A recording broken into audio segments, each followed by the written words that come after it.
when the Shell plant opens, it's estimated to be the largest emitter of volatile organic compounds in Western Pennsylvania and the second largest emitter of VOCs, as they're commonly called, in the whole state. So communities are really, really concerned about how this will impact the region's already poor air quality. Welcome to Growing Impact, a podcast by the Institutes of Energy and the Environment at Penn State. Growing Impact explores cutting-edge projects of researchers and scientists who are solving some of the world's most challenging energy and environmental issues.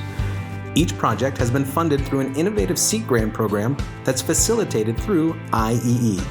I'm your host, Kevin Slyman. Pittsburgh, Pennsylvania has some of the worst air quality in the nation. This is due to multiple factors, including industrial polluters that call Pittsburgh home, and a complex terrain of ridges and valleys where pollutants can get trapped. On this episode of Growing Impact, I speak with an interdisciplinary team of researchers that's investigating air quality challenges in Western Pennsylvania. Through air quality measurements, computer modeling, and dialogue with the public and local organizations, the team seeks to understand the needs of communities in the Pittsburgh area. Three of the team members, Natasha Miles, Jen Baca, and Lisa Aiulo, were able to join me for a conversation about their project. I had them introduce themselves. My name is Natasha Miles. I'm an associate research professor in the Department of Meteorology and Atmospheric Science. And my research focus is the atmospheric boundary layer and greenhouse gas emissions primarily. I'm Jen Baca. I'm an associate professor of geography and also an associate of the EASY, the Earth and Environmental Systems Institute here at Penn State. I'm an energy geographer, and I look at how energy developments impacts community well-being and policy processes. Lisa Aiulo, I'm an associate professor of architecture and the director of the Hamer Center for Community Design. And my research broadly is in fostering collaborations and cross-disciplinary education for sustainable and resilient communities. I just want to welcome all three of you to Growing Impact. This is going to be a great conversation. Your project is focusing on large industrial sites in relation to health concerns for nearby communities. Can you provide background and context for the project? Well, so the Pittsburgh area has some of the worst air quality in the nation, and it also has complex terrain, which makes it difficult to model the meteorology in the area. And if the models are inaccurate, they may not account for extreme concentrations of pollutants that can be found, especially in valleys and stable conditions that typically occur during night or when it's cold. Pittsburgh is also home to a number of industrial sites, including the U.S. Steel's Clairton Coke Works and also the Shell Pennsylvania Petrochemical Complex. The Shell Pennsylvania Petrochemical Complex is going to be opening soon, and there are concerns that will further worsen air quality concerns in the area.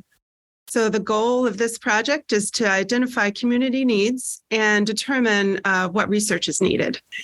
And specifically, our group in meteorology and atmospheric science has, in the last several years, focused on determining emissions of greenhouse gases, CO2 and methane, using a top-down approach. And we'd like to use a similar kind of approach for air toxics, things that are potentially have health effects. So far in the Pittsburgh area, we're focusing on using existing measurements of fine-scale particulate matter, usually abbreviated PM 2.5, since it's less than 2.5 micrometers in diameter. And those really small particles are of particular concern because they get deeper into your lungs. This was more of an exploratory seed grant. We wanted to go in and talk to communities to understand their concerns about the region's air quality, and both indoor and outdoor. So we wanted to do community-led research to identify particular gaps in knowledge, and then design a future research project that best helps community needs. So when we were assembling the team, we wanted people who have experience doing community engagement, but then also research on indoor and outdoor environments. And I think that the indoor environment, and Lisa can speak more to this, is something that's really novel here, because from what I understand and doing some of the initial lit review for this, there's very limited research on indoor air quality and those links to public health. How did you come to focus on Pittsburgh and the Shell, Pennsylvania Petrochemicals Complex and U.S. Steel's Clairton Coke Works? That one's a little straightforward. Those are two of the largest polluting facilities in the region. So it was almost a no-brainer to just try to focus around those two facilities and understand community concerns. And just for a little perspective, when the Shell plant opens, it's estimated to be the largest emitter of volatile organic compounds in Western Pennsylvania, and the second largest emitter of VOCs, as they're commonly called, in the whole state. So communities are really, really concerned about how this will impact the region's already poor air quality. So you've already indicated this is to learn about community concerns and finding gaps in knowledge. So the project has really strong ties to community engagement, including working with community representatives and local experts.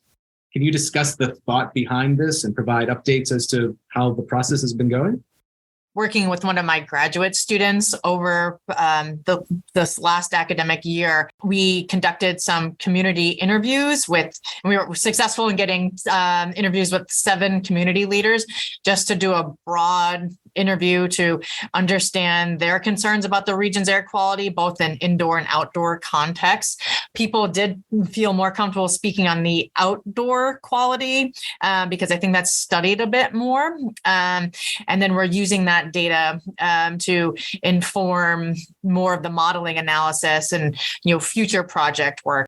And to elaborate on that a little bit, our engagement is helping us to refine existing questions that we had going into this research, but also to identify new questions related to data on air quality.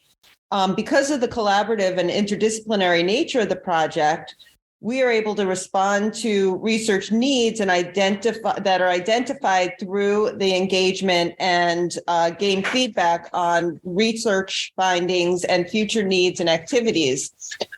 So, for example, we've been working with the Breathe Project in Pittsburgh, and our partner in this research, Dr. Matt Mihalik, introduced us to the team at ROCIS Pittsburgh. So ROCIS, ROCIS, stands for Reducing Outdoor Contaminants in Indoor Spaces. This group has been collecting data on indoor and outdoor air quality in and around Pittsburgh, and they've helped us to validate research questions and are providing invaluable existing data to our team for the research that we're doing. In addition to community input, your team is utilizing technology to provide data about air quality. What steps are you taking to better understand the current conditions and even possibly the future ones? So far, our group in meteorology has focused for our work on the SEED grant on the analysis of PM 2.5. And there's a network of relatively new, fairly low-cost sensors that can be purchased and deployed by individuals. And this has increased the number of measurement sites for PM 2.5 to over 100 in the Pittsburgh area. Compared to the official EPA sensors, there's only 7 in the area. So a dramatic increase. The concentrations of PM 2.5, as well as other air pollutants and greenhouse gases too, changes dramatically with the time of day.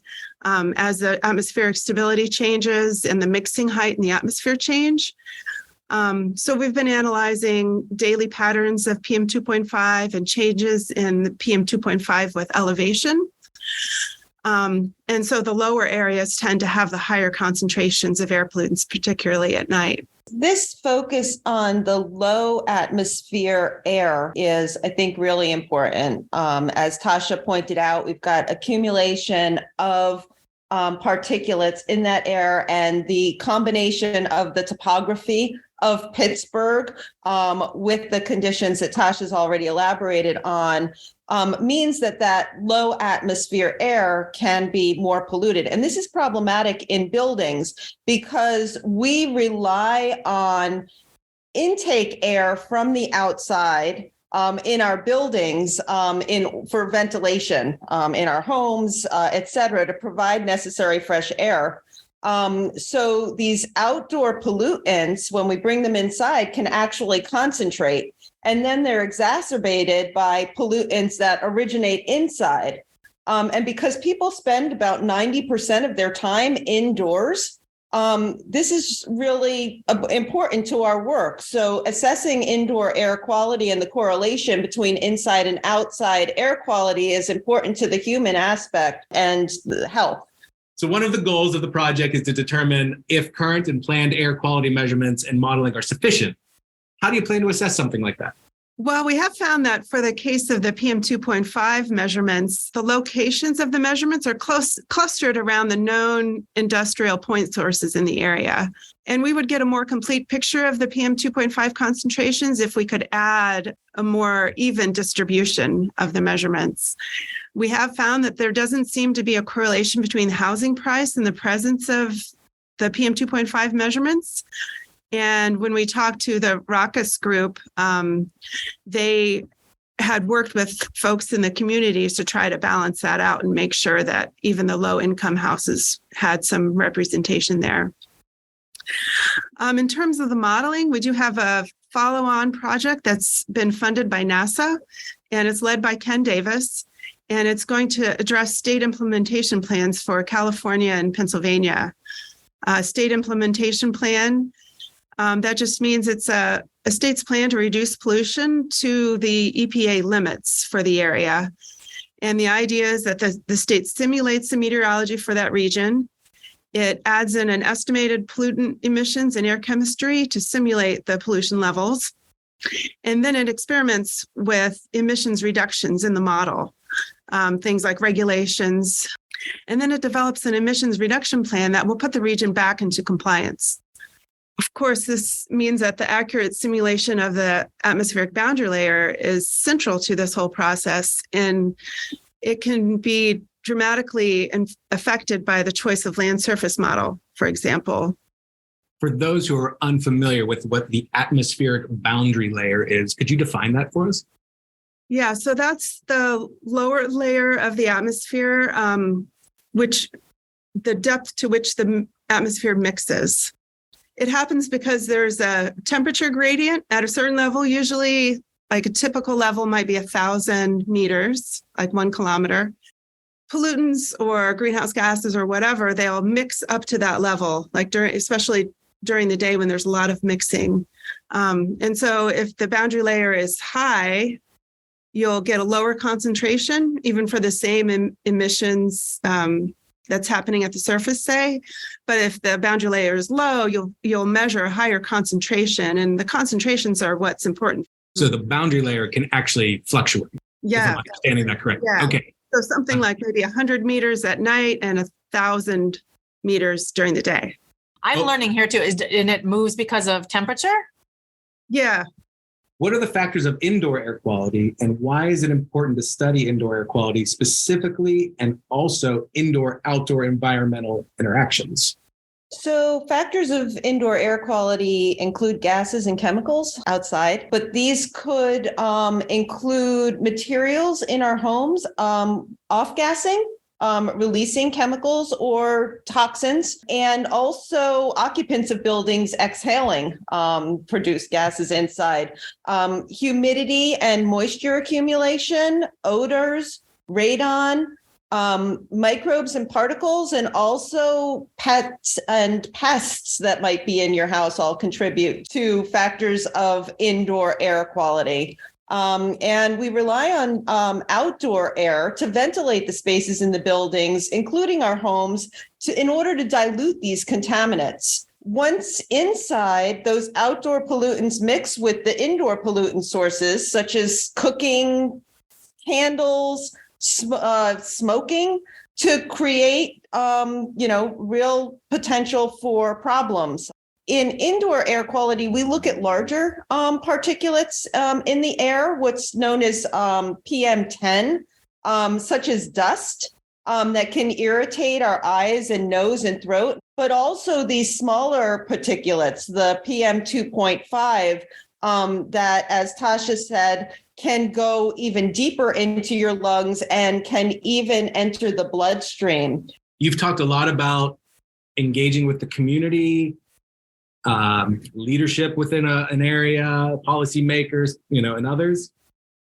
When you're talking about community engagement and making decisions and choosing the best paths forward, who needs to be at the table when making decisions like this? You can answer this from a procedural justice perspective. You want to look at everybody who is impacted and everybody who influences and is impacted by something like air quality. So the polluters, the regulators, and then the people who live in the environments that might be polluted. And when you're looking at a policy process through a procedural justice lens, you want to make sure that that entire supply chain, if you will, of individuals have representation at the table. So in the type of work I do is I take that procedural justice lens and try to make sure that the communities that are most vulnerable to poor air quality, that they get a seat at the table. How can this project improve people's lives? This project will really help to address some of the community concerns, not only about the air quality in the region, but also, helping to build some bridges to better understand health impacts. So from my perspective, as an energy researcher, more looking at contamination in outdoor environments, both air and water systems, there's a big gap on what I like to call the energy health nexus. We're starting to fill it, but like this type of project in which we're trying to get a better handle on what types of air pollution communities might be exposed to, that's going to serve us well down the road for collaborations with public health researchers so that we can then turn that into, okay, so what? We have these acute episodes of air pollution, but what are the health impacts of that? Can you talk about future plans for the project? Well, in addition to looking at the spatial correlation of the PM 2.5 concentrations with housing price, we're also going to look at determining correlations with other potential predictors, things like income, traffic, the location of the point sources, and elevation. And we have a follow-on project that was been funded by the Department of Energy. It is called the Baltimore Social Environmental Collaborative Integrated Field Laboratory. And Ken Davis is the Penn State PI for the project. And the overall project is led by Benjamin Sachik at Johns Hopkins. And it's very much interdisciplinary. We have faculty members from 12 different departments here at Penn State involved. And it's going to address the issue of resiliency in the face of climate change for urban areas, focusing particularly on Baltimore. I really appreciate all of you taking your time. Thank you, Tasha, Jen, Lisa. Thank you so much for being on with me and just learning about this. I appreciate it. Well, thanks a lot for having us, Kevin. It was good to talk to you. Thanks a lot, Kevin. It was really nice to have this chat. Thanks for the opportunity. It was a great conversation with you all, and we invite the listeners to be in touch if you have questions or interest in the work that we're doing. A note for listeners. At the time of this recording, the Shell ethane cracker in Beaver County, Pennsylvania had not opened yet. By mid-November, the plant had opened. By mid-December, the Pennsylvania Department of Environmental Protection issued a notice of violation against the company for going over its limit for volatile organic compounds. This has been Season 3, Episode 5 of Growing Impact. To learn more about IEE and to hear previous episodes, read podcast transcripts, and to see related graphics from Growing Impact episodes, please visit iee.psu.edu/podcast. Thanks for listening.